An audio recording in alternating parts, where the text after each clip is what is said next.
ceux qui me connaissent quand je travaille, j'ai certaines difficultés avec les virus. Et je sais ça de mon père qui est décédé d'une pneumonie, mais qui avait finalement des problèmes pulmonaires qui faisaient en sorte qu'il se tenait très loin de ça. Je pense qu'il m'a transmis son anxiété. Donc, j'ai un côté hypocondriaque un peu. Non, assez fort quand même, avec les virus. Et donc, d'ailleurs, il n'y a pas de Purell autour de moi. Ça m'angoisse un peu de ne pas avoir un Purell. Est-ce qu'il y a du Purell qui serait disponible? Parce que je suis un petit peu angoissé. Hein? T'en as, Ghislaine? Oui. Donc, il y en a tout le temps. Donc, c'est Ghislaine Desrosiers, l'ex-présidente de l'Ordre des infirmières, qui a toujours son Purell avec elle. Un exemple de prévention, hein? Parce qu'on est dans la prévention ici. C'est quand même un peu contesté, le Purell. Le Purell, en fait, j'ai appris... Le Purell, tout ce qui tue les bactéries, les espèces, le marché des lingettes qui tue 99,999% des bactéries victimes du rhume et tout, semblerait que c'est en train d'affaiblir le système immunitaire, que ça affaiblit l'espèce. C'est possible. Qu'il y a toutes sortes de maladies qui existent maintenant dans les hôpitaux parce qu'on est dans un esprit complètement aseptisé. Il n'y a pas un peu de ça là-dedans? Moi, j'ai appris quelque chose de bien pire que ça. J'ai appris que récemment, je ne sais pas s'il y a un microbiologiste dans la place, mais j'ai appris que le Purell n'agissait pas sur les virus. Et il agit sur les bactéries. Alors moi, les bactéries, je m'en fous un peu, honnêtement, mais les virus, j'ai beaucoup de difficultés avec ça. Fait que je me protège peut-être même pas depuis tout ça. Donc, vous êtes cardiologue, vous êtes obsédé par la gastro, le rhume, une espèce d'hypocondrie de pioui. Juste clarifier, je suis pas cardiologue. Est-ce qu'il y a un cardiologue ici? Donc, ici, on a un cardiologue, Michel Jarry, ancien président de l'Association des cardiologues du Québec. Donc, la différence entre un urgentologue et un cardiologue, c'est que nous aussi, on traite le cœur, mais on traite d'autres choses aussi. OK. Tu comprends? C'est plus limité, la cardiologie. Urgentologue, cardiologue. C'est limité à un organe. Okay. C'est ça la différence principale. Okay. Merci pour... Mais bon, toujours, tu sais, donc, je souffre d'hypocondrie, puis c'est un de mes défauts, je dois l'admettre. Mais c'est pas de l'hypocondrie de haut niveau. On n'est pas dans la peur du cancer, dans la peur de la sclérose en plaques. C'est quand même de l'hypocondrie assez sérieuse. Là. Les virus, ceux qui toussent, me donnent un certain sentiment de répulsion. Mais quand même. Hein? Un rhume. Vous sauvez des vies, puis un rhume vous effraie. Non, c'est sûr que le rhume, c'est pas très dangereux, mais c'est quand même gossant d'avoir un rhume quand tu travailles, par exemple. Puis je trouve pas ça agréable. Ouais. C'est plus un toc que de l'hypocondrie. Mais je comprends bien, tu prends pas au sérieux mon hypocondrie? Non. Absolument pas.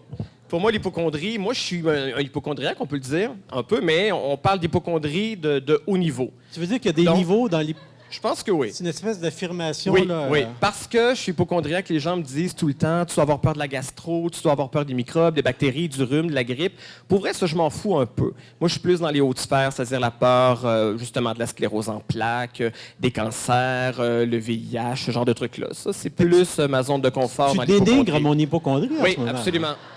Mais c'est très désagréable. Mais il faut dire que Jean-Sébastien, je le comprends, parce qu'il t'arrive quand même des choses terribles en ce moment. Est-ce que je ne sais pas si tu veux en parler devant les gens maintenant? Oui. Oui. Bien, les gens rient, mais en même temps, un hypocondriaque peut être malade pour vrai dans la vraie vie. Oui, d'ailleurs, ça les guérit souvent. Hein? Mon père, ça l'avait guéri. Et quand je vais voir mon médecin, souvent, j'arrive en disant « je pense que j'ai telle maladie », il se met à rire d'emblée parce qu'il est habitué. Mais un jour, j'aurai une vraie maladie, comme c'est peut-être le cas présentement. Qu'est-ce que tu as présentement? J'ai un mélanome. Un mélanome? Oui. Voyez-vous, si je vais chez mon médecin, je lui dis ça, il va se mettre à rire la même chose que vous. Jacques, parce qu'un mélanome, c'est pas quelque chose de drôle, là. Tu sais, c'est... Est-ce que c'est un dermatologue? Non, c'est un comédien. Ah! mais il est très épidermique.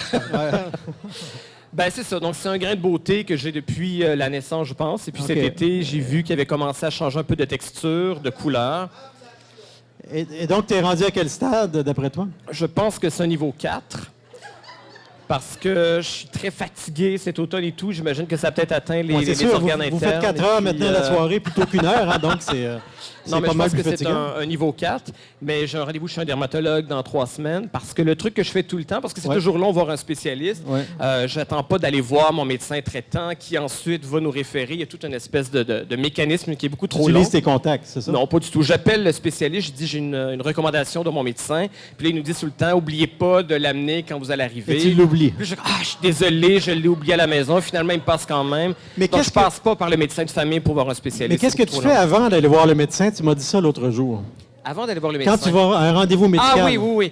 Le meilleur exemple est la sclérose en plaques, que j'étais convaincu d'avoir. Je suis allé voir un neurologue le 2 février de l'année dernière. OK. Et ça a pris des mois avant que j'ai mon rendez-vous, évidemment. Et il y a comme l'espèce de... Quand je voyais dans mon agenda le 2 février, c'est une espèce de jalon dans ma vie. J'étais parfaitement conscient qu'après cette date-là, La vie serait plus pareille. tout pouvait basculer, tout pouvait péricliter. Je me souviens de la semaine qui a précédé ça, au bureau, le vendredi, parce que le 2 février, c'est un lundi. Alors, le vendredi, j'ai vraiment nettoyé mon bureau. J'ai ramené mes souliers à la maison. J'ai donc vraiment tout débarrassé, enlevé mes fichiers un peu personnels dans l'ordinateur, parce que je me disais, si j'apprends qu'effectivement j'ai la sclérose en plaques le lundi, je vais être remplacé au travail. Je ne serai pas en état de retourner au travail. Et je veux que la personne qui va me remplacer ait un environnement de travail intéressant. Mais Jean-Sébastien, est-ce qu'on pourrait penser que les dépassements des coûts de la santé sont dus en partie aux hypochondriaques? Est-ce que ça a été mesuré, ça? Peut-être, mais je pense que le milieu hospitalier ne considère pas beaucoup les hypochondriaques. On est vu un peu de haut et votre livre m'en a fait la preuve. Oui, effectivement. Parce que, si je peux me permettre, donc je suis arrivé, dès que j'ai reçu le livre, j'ai commencé dans la section hypochondrie, puis je me suis dit, ça va être sympathique, je vais me reconnaître là-dedans avec mes petits travers. Je me suis pas du tout reconnu. Ah bon? Il y a des gens, par exemple, il y a cette dame, on commence, qui souffre d'arythmie. Oui, arythmie. Donc, selon vous, c'est une hypochondriaque. Elle arrive, elle a une forme d'arythmie, son cœur cesse de battre, elle a une espèce de douleur. Elle se met à pleurer parce qu'elle a peur de mourir, ce qui est tout à fait légitime. Vous la consolez. Elle s'en va de l'hôpital, elle est mieux, puis elle s'en va souper à la cage au sport. La cage au sport, oui. Pour moi, ça, que quelqu'un a peur de mourir parce qu'elle fait de l'arythmie, c'est tout à fait normal. Pour vous, c'est de l'hypochondrie. Ah non, mais non, faut pas mettre ça à ce niveau-là. J'ai beaucoup expliqué à la jeune fille qui avait 20 quelques années que son problème n'était pas grave, qu'elle n'en mourrait pas, du moins pas tout de suite. Elle vit toujours aujourd'hui? Rassurant. Non, mais j'ai vraiment dit ça parce qu'elle avait beaucoup d'anxiété. Puis, quand j'ai fait une petite blague comme ça l'a fait rire, ça l'a relaxé.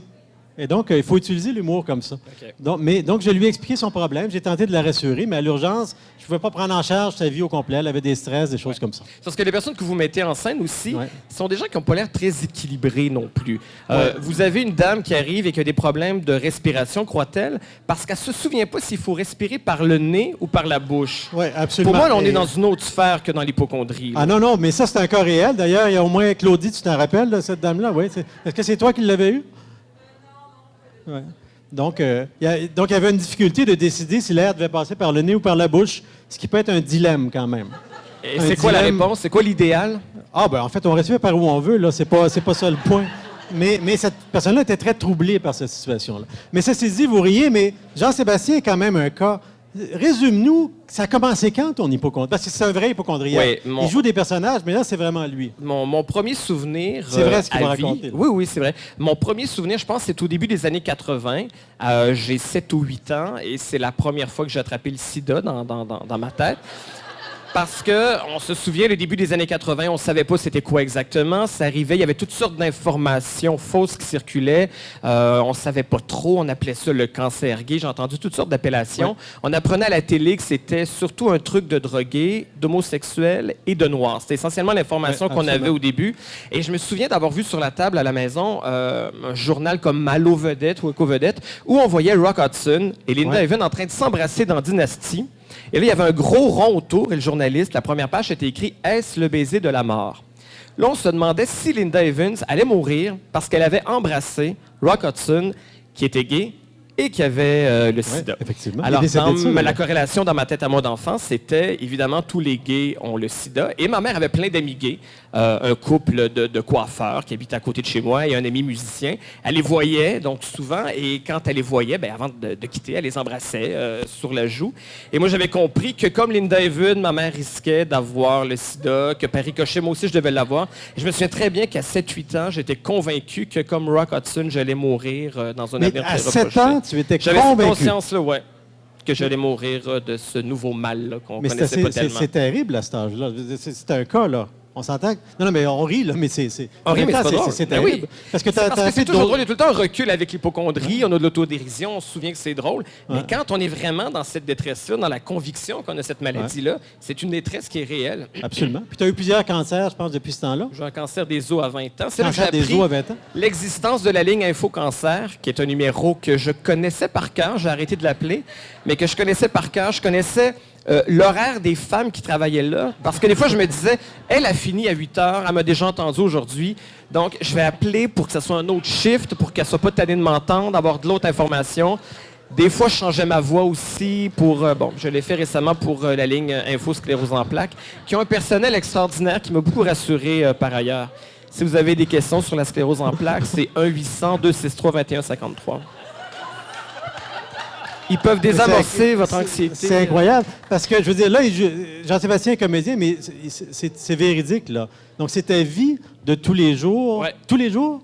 Est-ce que Entre ma sclérose en plaques et le mélanome, je pense que c'est écoulé presque 6 mois sans qu'il se passe rien. c'est quand même bon, ça? Oui, c'est une amélioration. Est-ce que ça s'améliore ou ça se détériore avec les années? Étonnamment, ça s'améliore. Ouais. Il y a eu des périodes, je veux dire, autour de la vingtaine, où j'étais constamment... Je me souviens d'avoir... on avait un chalet à l'île aux Coudres et puis ma mère est allée pour consulter pour une extinction de voix.